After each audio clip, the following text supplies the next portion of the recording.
지난 한 주간도 주연의 가운데 평안하셨으리라 믿습니다. 잘 지내셨어요? 네. 단풍 구경 좀 다녀오셨어요? 단풍이 이제 많이 들기 시작하는 것 같더라고요.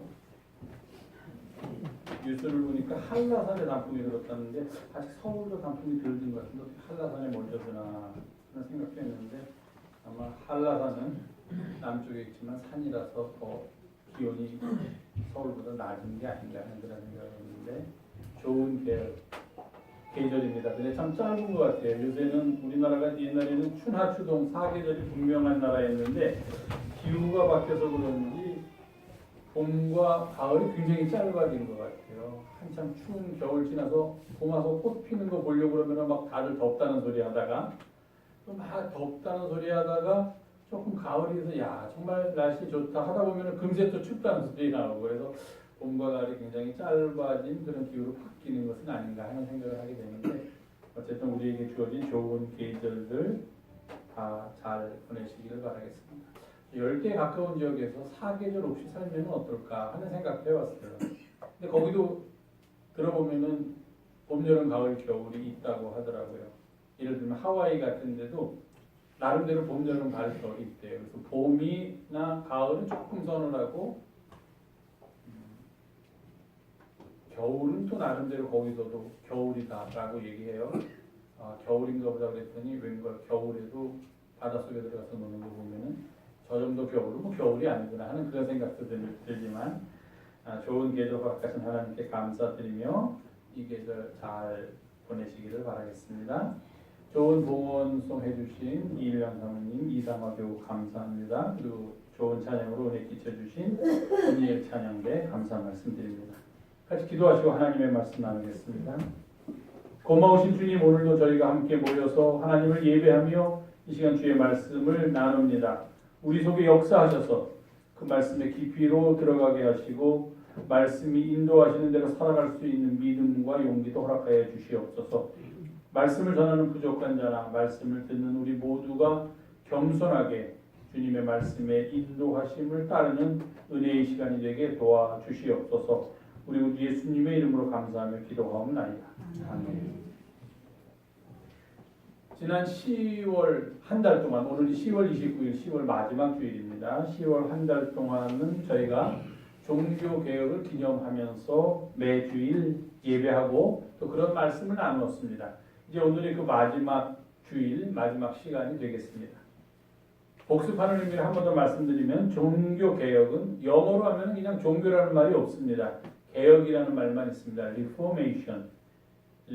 다시 한다는 뜻입니다. reform. 우리가 말할 때 폼 잡는다, 우리나라 말로 하는 폼 잡는다 그렇게 말하는데 어떤 모양을 얘기하죠. nation, A-T-I-O-N 그냥 명사입니다. 모양. 그러니까 reformation 하면 다시 모양을 잡다, 모양을 만들다, 새롭게 모양을 만들다, 이전의 것을 바꾸다 하는 그런 의미입니다.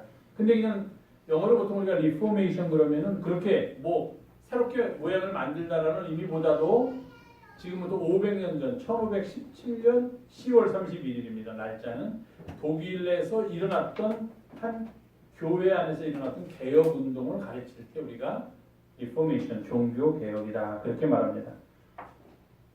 오늘이 29일, 내일이 30일, 모레가 31일이니까 엄밀히 말하면 10월 31일 날 1517년에 있었으니까 내일 모레가 되면 정말로 딱 500년이 됩니다.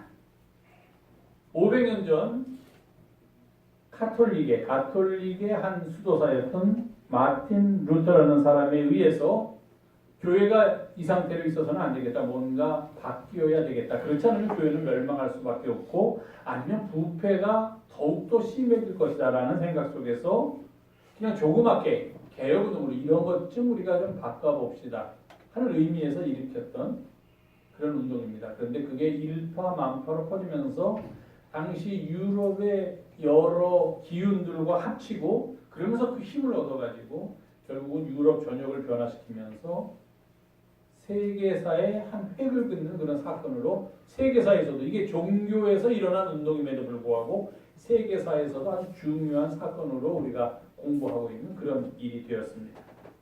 여러 가지 이유가 있습니다. 아시겠지만 그 루터의 종교개혁이 한 1517년이니까 16세기 초에 일어났는데 그 전에 이 유럽은 르네상스라는 그런 물결이 인본주의적인 물결이 많이 퍼지면서 교황의 세력, 카톨릭 교회의 세력에 대해서 의심을 품는 사람들 어떻게 교회가 세상을 지배할 수 있을까? 교회가 저런 굉장한 권력을 가질 수 있을까라고 의심을 품는 사람들도 있었고 그런 교회가 가진 권력 때문에 많은 사람들이 인간다운 삶을 누리지 못하고 있구나 하는 반성도 있었고 또 그러면서 동시에 정치적인 왕들이 어떤 사람들은 로마 교황의 세력에 굴복하는 사람도 있었지만 또 어떤 사람들은 거기에 대해서 저항하면서 어떻게 로마 교황이 종교계의 지도자가 정치계의 지도자인 우리들을 마음대로 하고 심지어는 왕을 임명하는 그런 일까지 있었습니다. 황제를. 어떻게 그런 일을 할 수 있겠는가? 이건 말도 안 된다.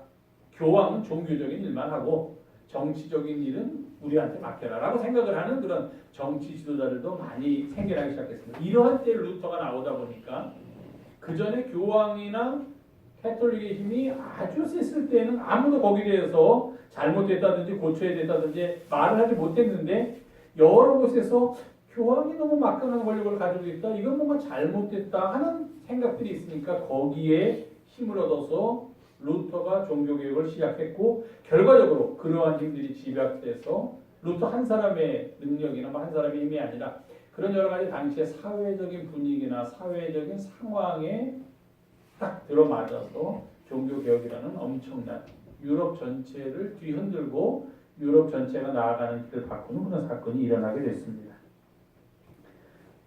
바로 우리가 종교개혁 500주년을 기념한다는 것은 이러한 한 수도사에 의하여 시작된 개혁운동을 기억하고 그때 그 사람이 왜 개혁운동을 일으키게 되었는가. 만약에 우리가 그의 후손들이라면 우리는 루터의 후손들입니다. 루터교는 아니지만 종교개혁에 의해서 새롭게 시작된 프로테스탄트 개신교 우리가 우리나라에서는 기독교라고 말하는데요. 그 기독교 교인이기 때문에 결국은 루터의 후손이면서 루터의 후예다 그렇게 말할 수가 있습니다. 루터가 처음에 시작했던 종교개혁의 정신을 과연 우리가 얼마나 그대로 간직하고 있는가 그 개혁의 정신에 의해서 우리가 살아가고 있는가 아니면 루터가 개혁하려고 했던 그 정신 그러니까 그 전에 잘못된 정신이지요. 교회를 부패하게 말았던 정신으로 우리도 또한 그렇게 가고 있는 것은 아닌가 그것을 반성하면서 지난 한 달을 저희가 보내왔습니다. 사실 루터의 종교개혁이 그렇게 긍정적인 효과를 났던 것만은 아닙니다. 루터도 많은 부정적인 평가를 받기도 합니다. 얼마 전에 우리나라에서 번역이 됐는데요. 이제 루터의 전기를 한 사람이 썼는데 그 사람이 뭐라고 썼냐면 루터에 대해서 좋은 이야기만 개신교인들은 왜냐하면 개신교의 선구자니까요. 시작한 사람이니까 좋게 이야기해야죠. 좋게 얘기하는데 그렇지 않다. 루터는 농민들의 편에 서야 되느냐 아니면 권력자의 편에 서야 되느냐 했을 때 자기를 도와주었던 자기를 지지해 주었던 권력자의 편에 서서 농민들의 봉기를 진압하는데 정신적인 근거를 제공한 사람이다 하면서 또 루터를 비난하기도 하고요. 루터는 반유대주의자.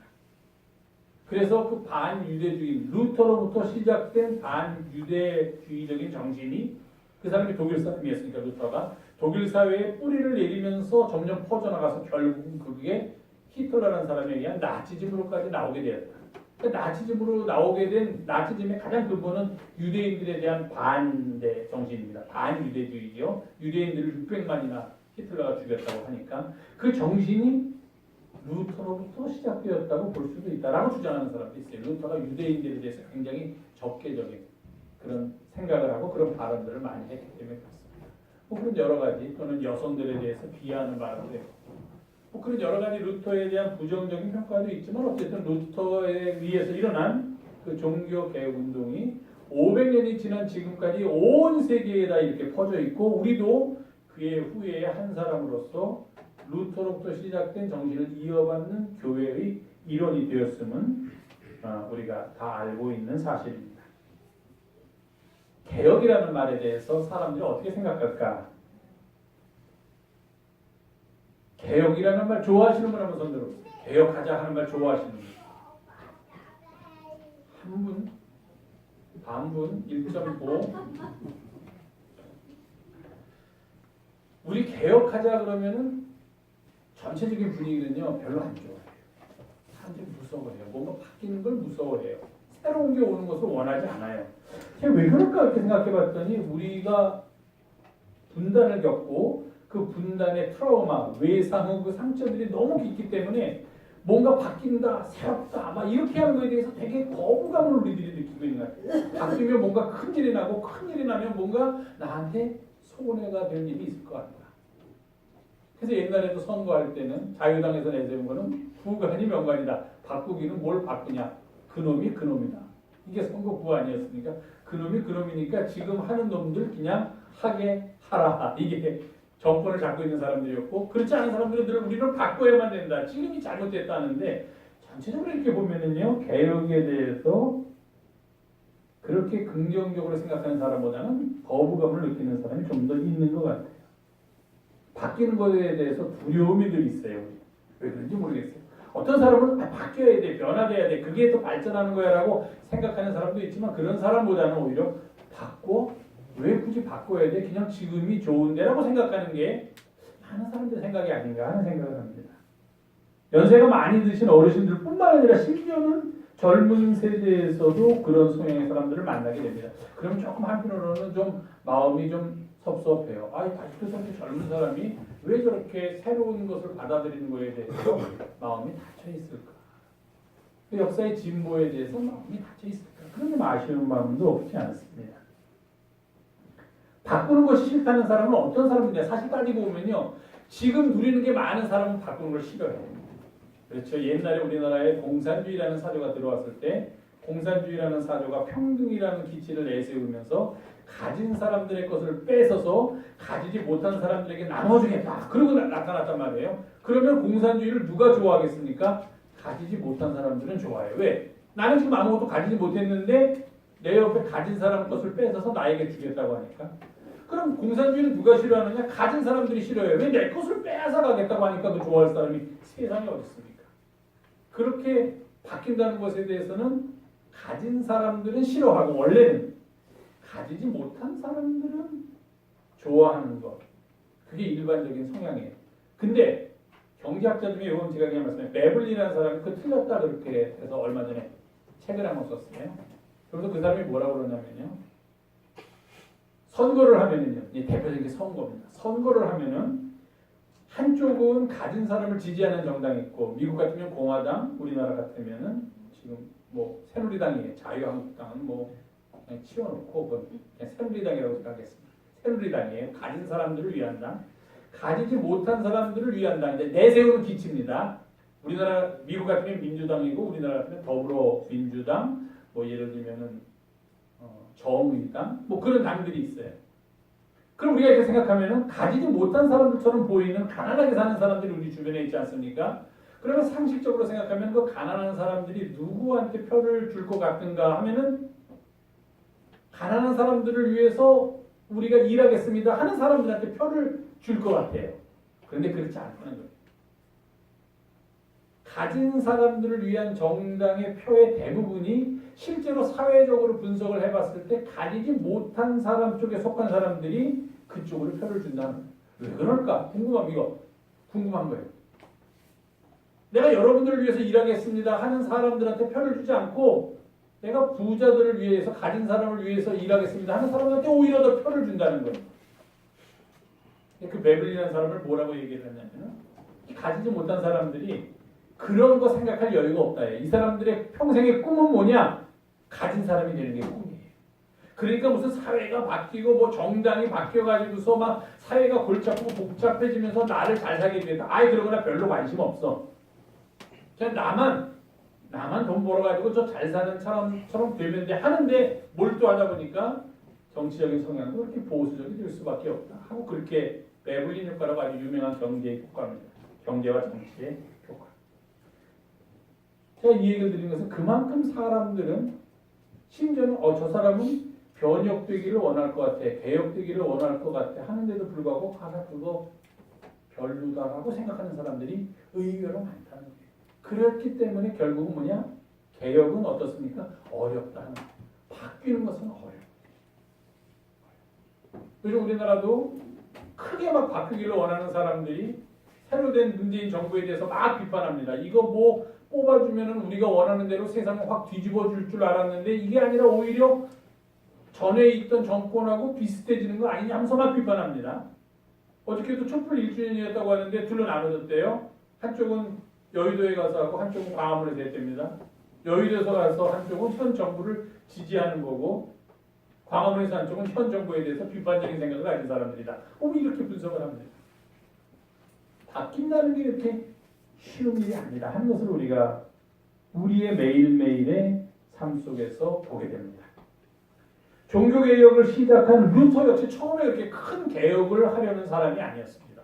뭐 교회를 다 부수고 교황제도를 다 없애고 뭐 어떻게 하자 이런 생각 없었습니다. 그냥 자기가 생각하기에 이거는 교회의 모습이 아닌데 교회가 면죄부라는 걸 만들어서 베드로 성당을 짓는다는 명분하에 사람들을 기망해서 속여서 그들에게 면죄부를 사도록 하는 것은 무슨 교회가 할 일이 아니라 이건 사기다라는 생각이에요. 아주 당연한 생각이죠. 젊은 사제가 가질 수 있는 생각입니다. 그러니까 이런 거 교회에서 좀 안 했으면 좋겠다. 도대체 이런 거 해가지고 이익을 보는 집단이 누군가? 이건 교회가 할 일이 아니다. 뭐 이런 것들 개혁하자는 겁니다. 그 역시도 가진 자의 편이었어요. 수도사의 길을 택했고 대학에서 가르치는 대학 교수였습니다. 그러니까 굳이 뭐 세상을 바꿉시다 안 해도 지금 현재 상태로 자기가 원하는 대로 자기가 가는 길을 갈 수 있었던 그런 사람이었습니다. 그렇기 때문에 그가 개혁운동을 시작했는데 깜짝 놀랐어요. 스스로도. 나는 이렇게 크게 뭔가 일을 벌일 생각이 없었는데 일이 내 생각과는 달리 막 크게 번져가고 있다는 겁니다. 이거 아닌데 내 생각 아닌데 이러지 맙시다라고 얘기하기에는 너무 늦는 거예요. 막 퍼져나가면서 이게 루터가 얘기했던 거다. 이게 루터의 생각을 따르는 사람들 여기 모여라. 이것이 루터가 원하는 거다라고 막 나가니까 루터가 그거 내가 얘기한 거 아닌데 난 그렇게까지 가려고 하지 않았는데 하는 생각도 했지만 한편으로는 그런 아까 말씀드렸던 정치적인 지도자들의 도움을 얻어서 루터가 그렇다. 좋다. 그럼 내가 이왕 교회를 개혁하기로 시작한 이상 한번 본격적으로 개혁을 해보자 라는 생각을 하게 됐습니다. 그러니까 그때 레오 10세라는 사람이 로마의 교황이었습니다. 처음에는 한 조그만 신학교에 선생님 하나가 교수 하나 그것도 뭐 강사 정도 된 거예요. 강사 정도 하나가 뭐 나와가지고서 뭐 교회가 바뀌어야 된다 막 이러면 지금도 뭐 신학교에서 그런 얘기들 많이 가끔 나옵니다. 신학교가 바뀌어야 된다, 교단이 바뀌어야 된다 막 나와요. 별로 다 우리 모르지요. 다 모릅니다. 그냥 혼자서 추정하는 사람 몇 명이서 막 떠들다가 수그려들기도 하고 이러는 거예요.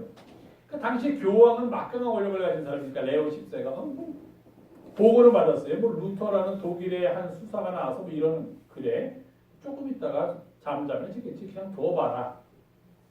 뭐 그거 혼자서 뭐 그렇게 날뛰어봤자 뭔가 하겠냐 이렇게 생각했어요. 교황이. 근데 이게 일파만파로 퍼져가는 거예요. 그러면서 로마 카톨릭을 위협하고 교황의 지위를 교황의 권위를 위협하는 지경까지 됐다는 소식을 들으니까 이렇게 해서는 안 되겠다라고 교황이 생각을 한 겁니다. 그래서 1521년, 1517년이 4년 정도, 3년 정도 뒤인 1521년 1월 달에 교황이 루터를 캐톨릭 교회에서 파면시킵니다. 쫓아냅니다.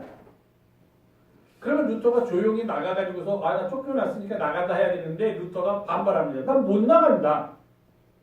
교황이 나를 어떻게 파문시킬 수가 파문이에요. 출교가. 파문시킬 수가 있겠는가. 그리고 못 나간다 하고 버티는데 그때 그 루터를 도와줬던 독일의 한 정치적인 제후가 있었습니다. 그래서 이 제후가 루터 편에 서서 중간에서 중재를 하려고 생각을 합니다. 그러면서 당시에 그 로마를 비롯한 그 주변 신성 로마 제국 전체를 지배하고 있던 황제가 있었는데 그 황제가 칼을 그렇게 얘기하는데 칼 5세라는 황제가 있었습니다. 이 사람은 아주 막강한 권력을 가진 사람이에요. 이 사람은 합스부르크라는 독일 왕가의 아들이었고 오스트리아 당시의 베네룩스, 벨기에, 네덜란드, 룩셈부르크라는 베네룩스 3국, 스페인, 이태리 이런 군주 혼자서 이런 나라를 다 다스리는 사람이었고 또 로마 카톨릭 내에서도 굉장히 중요한 위치를 차지하는 사람이었습니다. 그러니까 이 칼 5세한테 교황이 요청을 했어요. 그 루터가 너무 시끄럽게 구니까 루터 좀 조용히 시켜달라. 파문시켰는데도 계속 시끄럽게 군다. 그랬더니 칼 5세의 입장에서 보면 루터라는 사람 아무것도 힘도 없고 아무 뭐 힘이 없는 그런 사람이니까 어떻게 할까 생각을 했는데 그때 바로 이 루터를 도와주었던 한 제후가 있었는데 이 제후가 그 카를 오세라는 당시 황제하고 협상을 했습니다. 만약에 루터를 안전하게 보호해 준다고 카를 오세 당신이 약속을 한다면 당신이 소집한 국회에 내가 루터를 가게 해서 루터가 그곳에서 자기의 입장을 발표하도록 그렇게 하겠습니다. 그랬더니 황제가 그래 좋다.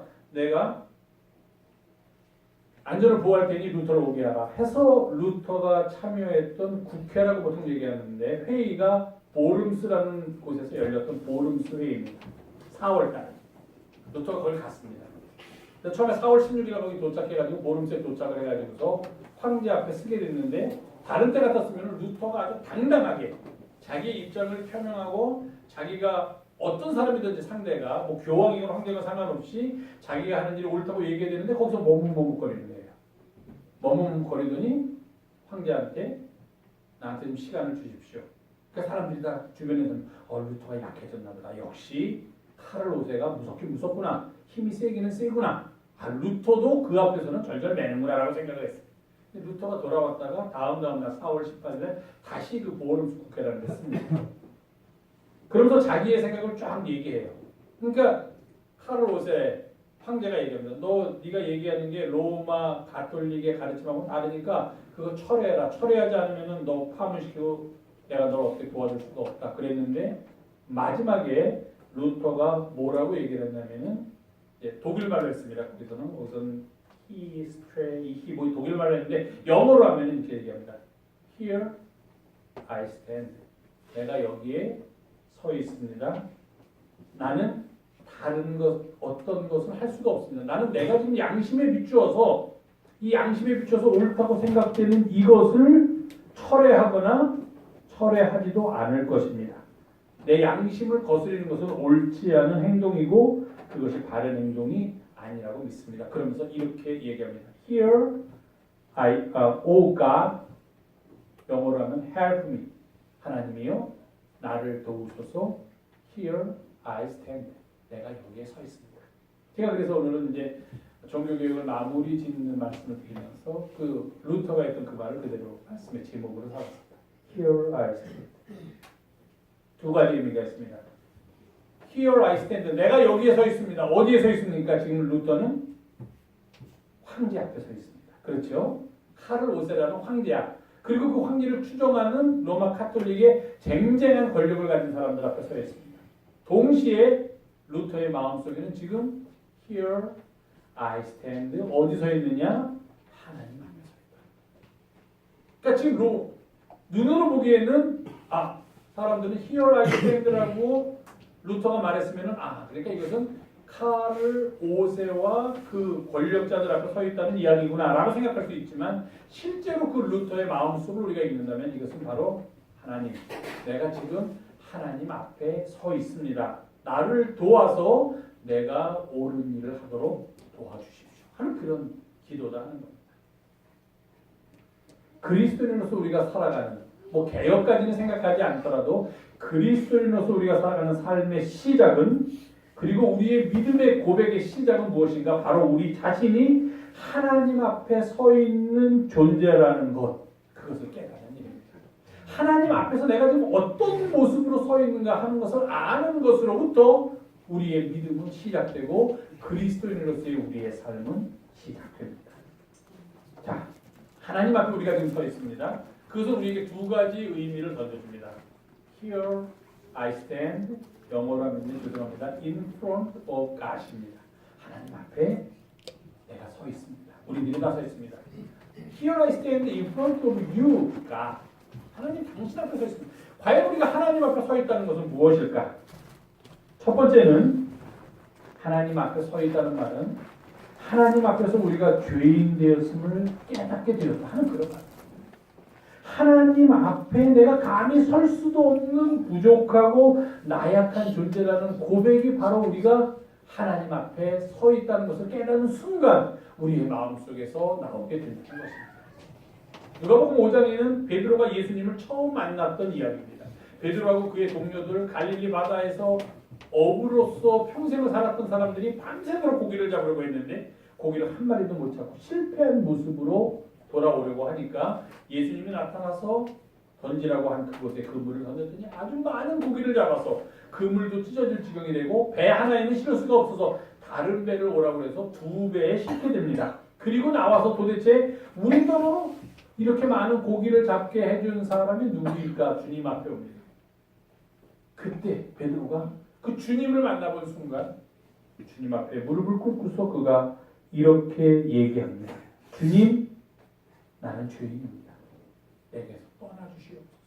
죄 있는 내가 감히 어떻게 거룩한 주님 앞에 설 수 있겠습니까? 나는 약한 자입니다. 나는 죄인입니다. 그렇습니다. 자신이 죄인임을 그리고 자신이 부족하고 연약한 자임을 고백하는 것이야말로 바로 우리가 주님 앞에 선다는 것의 진정한 의미라는 것입니다. 하나님 앞에 서가지고 내 자신을 드러내고 내 자신을 잘난 체하고 이 모든 것이 다 내가 열심히 일했습니다라고 말하기 위해서 하나님 앞에 서는 것이 아닙니다. 우리가 만약에 하나님 앞에 선다는 것은 우리의 약함을 깨닫는 것입니다. 우리의 부족함을 깨닫는 것입니다.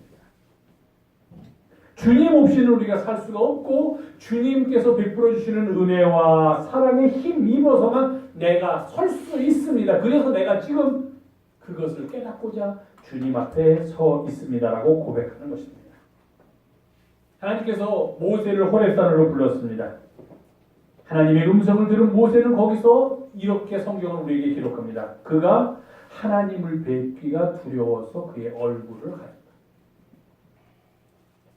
죄 있는 내가 어떻게 감히 하나님을 볼 수 있겠는가? 부족하고 연약한 내가 어떻게 감히 하나님 앞에 설 수 있겠는가 하는 그런 고백입니다.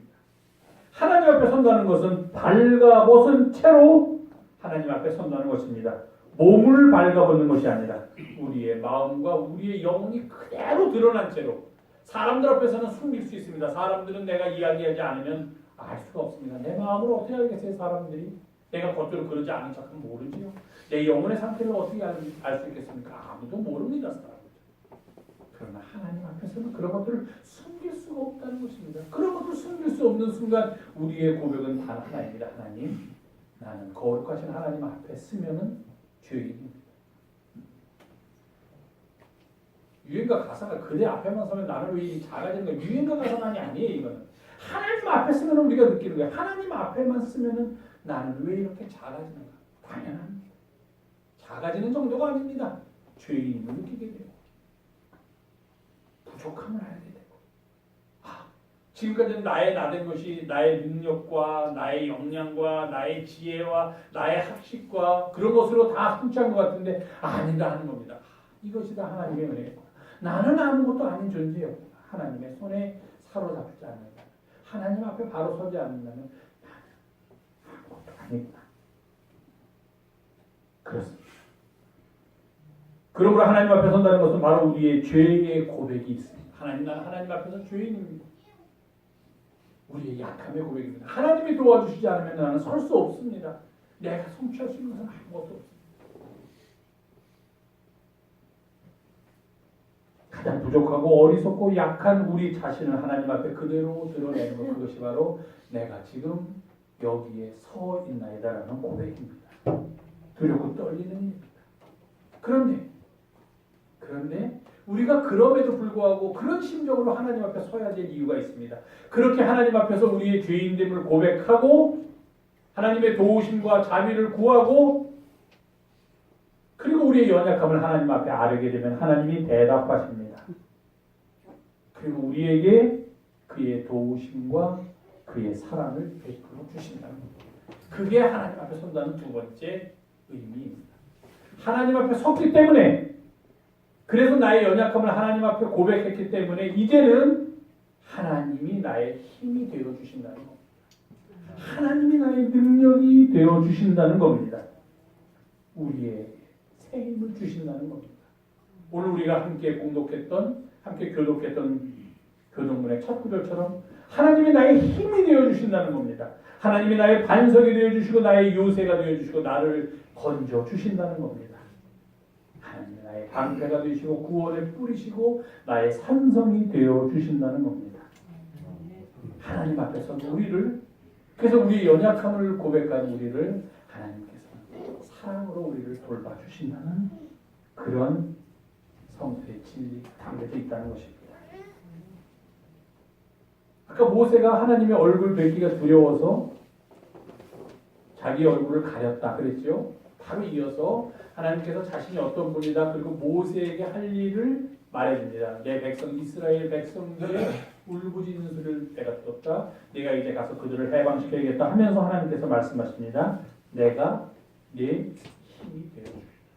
하나님 앞에서 두렵고 떨리는 마음으로 자신의 죄됨을 고백하고 어쩔 줄 몰라 하는 그런 모세를 향하여 하나님께서 그의 사명을 감당하도록 하나님께서 그의 힘이 되어 주신다라고 말씀하고 계신 것입니다. 모세의 뒤를 이은 여호수아, 제가 말씀드렸죠. 여호수아에게 하나님께서 말씀하십니다. 힘을 내고 용기를 가져라. 두려워 떨지 말아라. 내가 어디로 가든지 네 하나님 여호와가 너를 떠나지 아니하리라. 누구에게 주시는 말씀입니까? Here I stand라고 고백하는, 하나님 내가 여기 하나님 앞에 서 있습니다. 죄인들 내가 하나님 앞에 서 있습니다라고 고백하는 사람들에게 주시는 음성이자 메시지입니다. 역시 이사야 선지자를 통하여 하나님께서 말씀하십니다. 내가 너를 지명하여 불렀나니 너는 내 사람이다. 내가 물결을 헤치고 건너갈 때 내가 너를 보살피리니 그 강물이 너를 휩쓸어 가지 못하리라. 내가 불 속을 걸어가더라도 그 불길에 너는 그을리지도 타버리지도 아니하리라. 그렇습니다. 이것이 바로 하나님 앞에 서 있는 사람들이 얻게 되는 하늘의 은총입니다. 하나님 앞에 우리가 서야 되는 가장 중요한 이유입니다. 우리가 하나님 앞에 설 때 그때 하나님이 우리의 힘이 되어 주시기 때문입니다. 우리가 하나님 앞에 설 때 그때 하나님이 우리의 능력이 되어 주시기 때문입니다. 예수께서 말씀하십니다. 너희는 세상에서 고난을 당하겠지만 용기를 내어라. 내가 세상을 이겼노라. 그렇습니다. 세상을 이기신 주님께서 우리에게 새 힘을 주셔서 우리도 또한 세상을 이길 수 있도록 하신다는 겁니다. 세상을 이긴다는 것은 세상을 지배하고 세상의 것을 얻는다는 것이 아닙니다. 세상을 섬긴다는 것입니다. 하나님으로부터 받은 그 은총과 사랑과 그 힘과 그 도움에 힘입어서 우리가 세상 앞에 서게 된다는 것입니다. 루터는 처음에 아까도 말씀드렸지만 그렇게 대단한 변혁을 일으킬 것을 의도하지 않았습니다. 그럼에도 불구하고 하나님께서는 루터가 하나님 내가 여기 하나님 앞에 서 있습니다. 나를 도우소서라고 기도했을 때 그를 통하여 중세의 어둠을 깨우치는 그런 놀라운 일을 하도록 하셨습니다. 그렇습니다. 하나님의 종들이 하나님의 일을 하는 데 있어서 공통점은 자기가 먼저 하나님의 종이 되겠다고 스스로 나서지 않습니다. 자기가 이런 능력을 가졌으니까 하나님 내가 이런 능력을 가지고 세상을 변화시키겠습니다라고 나서지도 않습니다. 그죠? 루터가 고백했던 것처럼 Here I stand. 내가 여기 서 있습니다. 하나님. 나는 약하고 나는 죄인이지만 하나님께서 나를 도우신다면 하나님께서 내게 맡겨주신 사명을 다 감당할 수 있습니다. 라고 고백하는 사람들을 통하여 하나님께서는 놀라운 일을 이루신다는 겁니다. 우리도 그렇게 고백합니다. 하나님, 내가 여기 서 있습니다. 부족한 나를 들여서 하나님의 일을 이 땅에서 성취하여 주시옵소서.